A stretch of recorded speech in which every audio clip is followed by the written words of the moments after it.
So, hello and welcome. Today's interview, I'm absolutely thrilled to be welcoming Laila Kassam from, Laila from a number of different organisations. You're currently with Project Phoenix. You've also been the co-founder of Animal Think Tank. You've been working with the For Charlie campaign. So quite a lot of work you've been doing. Our presentation earlier was about food sovereignty and about how plant-based lifestyles could be of help and benefit for this. I know this is a subject you've done quite a lot of research into, and you've published a book. Give us share some knowledge about particularly how plant-based lifestyles can be so important for food sovereignty. Sure. So food justice and food sovereignty really means everyone having access to healthy, affordable, culturally appropriate food produced in ways that are fair to humans, other animals, and the planet. And food sovereignty in particular is about not only that, but also distributing and decentralizing power away from these big multinational corporations that control our food systems and bring that power back down to the farmers and the workers and at the community level. And it's a big social justice movement. And, it challenges the systems that exploit workers and farmers, harm other animals, damage the environment, and leave communities hungry and sick. So switching to a plant-based diet and transitioning to a plant-based food system is one of the most powerful levers that we have for advancing both food justice and food sovereignty, because it addresses multiple interconnected forms of injustice at the same time. So firstly, industrial animal agriculture is a significant driver of environmental destruction. We're talking about land degradation, water scarcity, pollution, and climate and ecological breakdown. And these impacts are disproportionately felt in low-income communities, especially in the global south. Communities who often contribute the least to these problems but suffer the most from its consequences.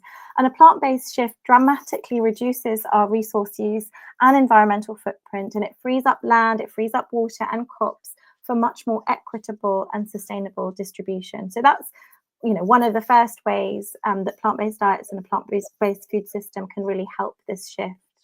Secondly, the current food system and animal agriculture, relies on the exploitation of workers across the supply chain. And I'm talking in particular about slaughterhouse workers, many of whom are migrants or from marginalized communities. And they face really physically dangerous and psychologically traumatizing conditions in these slaughterhouses. So moving away from animal-based production reduces the demand for this form of labor and opens up pathways for much more dignified and community-rooted forms of food production. So that's the second reason.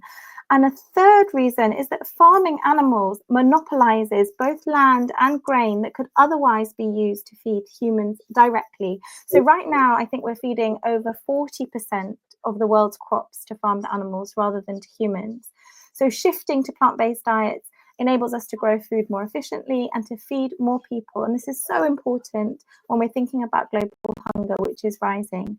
So I think, over these sort of three reasons, and there's many more that I could talk about, but shifting to plant-based diets and a plant-based food system isn't just about personal ethics or environmental sustainability.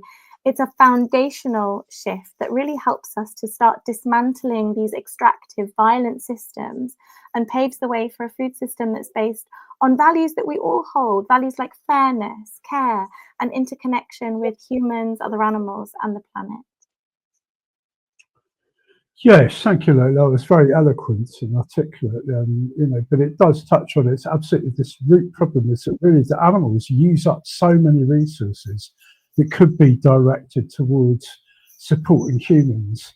Is it more than that, though? I mean, we talk about systems, how are we going to dismantle these systems? Because it's not just about individual change, is it? No. Well, let me ask you, if we all went vegan, would that automatically solve the problem? No, I don't think it would. I think we really need to be, as you say, promoting systems change as well as individual change. I mean, I think going vegan obviously aligns our personal lifestyles to the values that we want to see out in the world.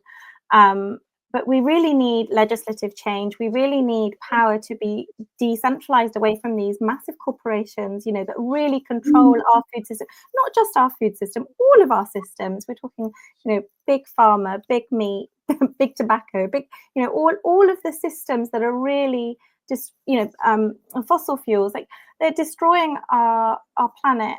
And I think what we really need is both individual and systemic change that can really change legislation, that can really regulate and ultimately, change corporate policies. And for that, we need social movements. We need to come together and take collective action, which I think is a really, really important and missing piece currently.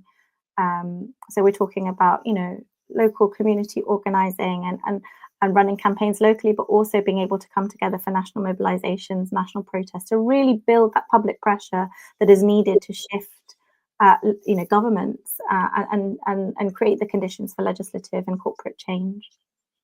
Yeah, that's really interesting. And you mentioned community engagement. I mean, part of the remit of the Why Go Vegan, I'm sure people listening doing our challenge would be beginning to pick up on it. We definitely want to, we're very keen to see an engagement with the vegan community. One of the reasons of why people should consider Go Vegan is to actually get involved in some of these really good initiatives and become part of communities that are really pushing for change. I mentioned you're part of a few different projects, so tell us very briefly about your new one, Project Phoenix, because that actually ties right in really with what we've been talking about. Yeah, so Project Phoenix is an organisation that exists to build an unstoppable mass movement for animal freedom in the UK. And, decades ago, the UK had a vibrant network of community-led campaigning groups that created the public pressure that was needed for many of the wins that we've experienced in the UK. For example, banning cosmetic testing, fox hunting, fur farming, live exports. That was all driven by community-led campaigning that was able to come together to create that public pressure. And due to state repression in the early 2000s, that network of grassroots groups has really declined. And so Project Phoenix, one of the many things that we want to do is to bring that network back bigger and better and more resilient, so that it doesn't get it doesn't get destroyed again. So we are building a network of local community-led campaigning groups that can do local campaigns, whatever's resonant in the local community, but also can be connected so that we can actually fuel like national campaigns for legislative change. And so, we're supporting groups, we're finding leaders, we're supporting them, coaching them, producing resources, starting boot camps, and hopefully in a year or two we'll be starting national gatherings. So it's all systems go here. That's really exciting because somebody goes back to the 80s, and I remember I looked at all that, and all those groups, remember the autonomy of them all. It's a really exciting time. We've been brilliant. I really enjoyed talking to you, and thanks so much for coming and joining us for Why Go Vegan. Oh, you're very welcome. Thank you, Tim.